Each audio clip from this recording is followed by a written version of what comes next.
Hey, so we are officially back in Comayagua. This is the city where we're going to catch our planes tomorrow.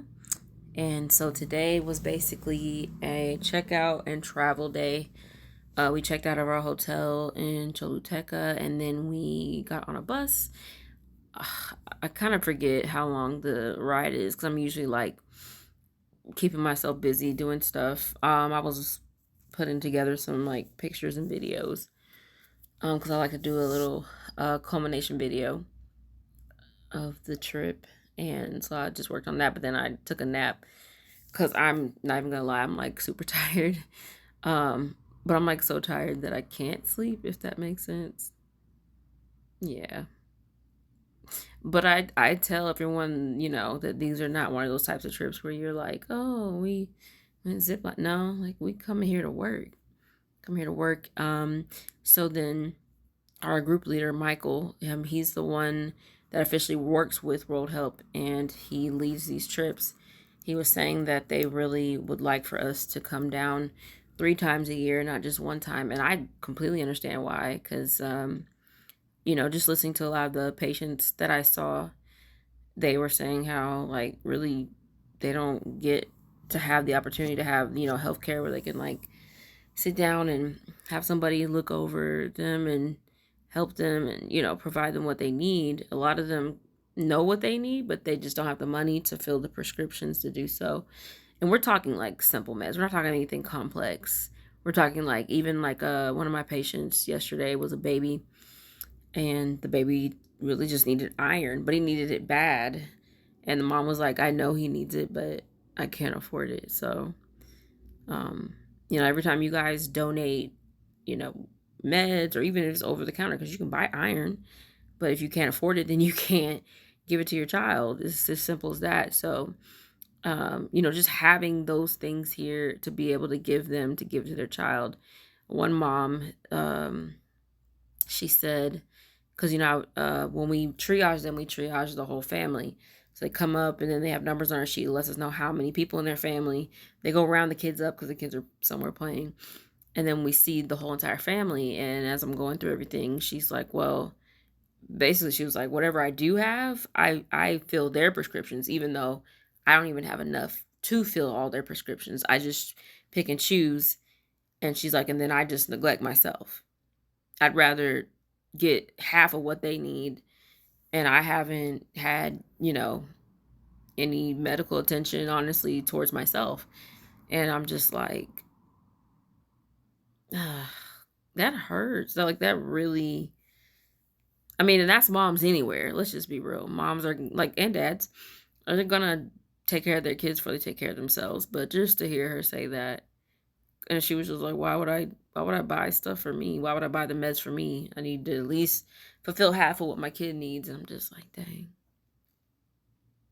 Like I said, some of the stuff they need is just so inexpensive and so simple, and it would really make a difference. So, like I said, every time I come, I'm taking notes and I'm just kind of figuring out, not only for Honduras, because there's going to be other destinations that I add to my list, but just to be cognizant of what it is their needs are, because they're different than our needs in the US. We have our own specific problems in the US, don't get me wrong. Um, and there are people that need help. And like I said, it's not just my outreach, just doesn't just go to Honduras, right?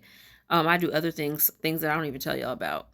I don't feel like I need to, but some things I do make highlight of, because you just would never see it or never know unless somebody told you.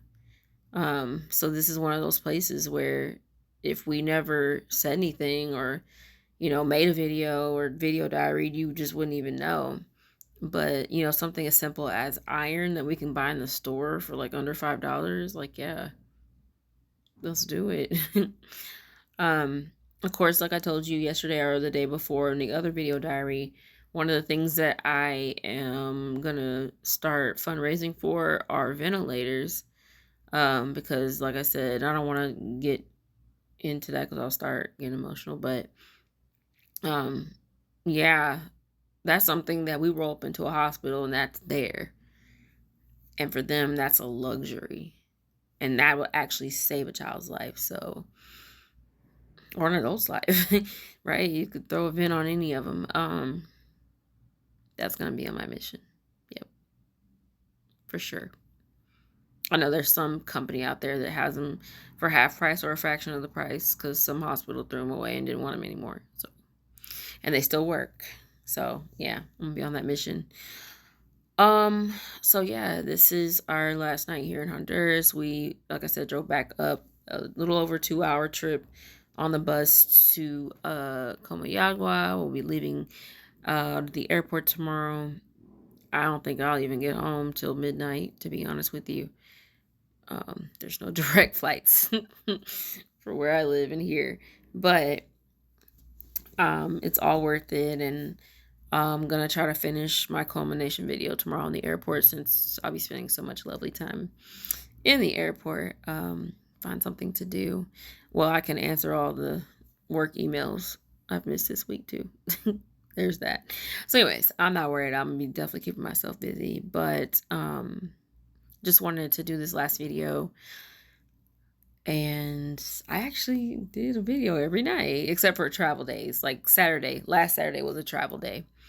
So I started my day one Sunday. Yep. So Sunday, Monday, Tuesday, Wednesday, Thursday, Friday. Day 6. Day 6's video. And I won't be doing one tomorrow because I'll be tired and there's no reason to. It's just a travel day. I'm just going home. But if you are interested in being a part of something like this, you don't have to feel like, because I think I was like, well, do I have to go through a church? And is there a church I go to back home? Yes, but I'm not that involved where I'd be plugged in to be going on trips or anything like that through the church. So I just did this on my own accord, right? And the church is in us. I always remind you guys that. So don't feel intimidated that because the church didn't tell you that you can't come and that you can't make a difference, because you can. And like I said in one of the other video diaries, it's not so much you coming and blessing them, although yeah, that's what's happening, but they're blessing you as well. There's a lesson, more than one lesson, that these people will teach you that you need to know. And if you're humble enough and you actually want to see the lesson in it and not just be like, oh, I'm here just blessing people. No, these people are going to bless you too. So there's that.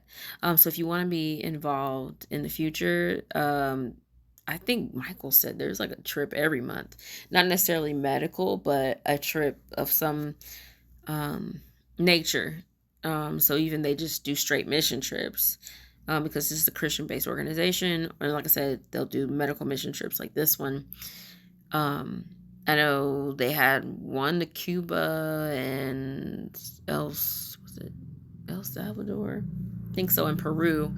But I am going to keep searching on the list for other locations, and I definitely want to do the one of the countries in Africa, so I'm going to be watching a list for that. But yeah, I'm just learning every time I come on one of these trips, because like I said, one day I'm going to continue to carry a torch in some capacity to make sure that I'm taking my blessings and I'm not just keeping them for myself and my family, but I'm also sharing them with people who don't, who aren't as blessed as I am. That's what we're here for. We're not here to hoard, and you got to think about how many of us are so blessed to even have what we have, and for us to just not even consider sharing that with people who don't have what we have. To me, it just doesn't make sense. I don't even have designer purses anymore. I got rid of all of them. I just can't. I don't know. It just bothers me now to carry something like that on my shoulder, knowing that for what it was worth, I could feed several families for half a year. I just think different now. I can't take that purse with me when I go to see the Lord. Like, I can't. But what I can do is I can feed a family, and maybe that one child from the food or the money I was able to donate for them to eat, maybe that one child will do something that will change the world as well. And it's worth it to me. Like, YOLO is a whole different meaning to me now. So hopefully these daily video diaries of my mission trip to Honduras has inspired someone to do this themselves. And like I said, you don't necessarily have to go to Honduras. You can go to, there's so many countries on the list. The organization that I've been working with is called World Help. So I believe their website is worldhelp.net. You can go on there and check out all the destinations of all the trips that they're offering. And like me, just respond and say, hey, I'm coming, and pack your bags. Go make a difference. Go help someone outside of yourself and your family.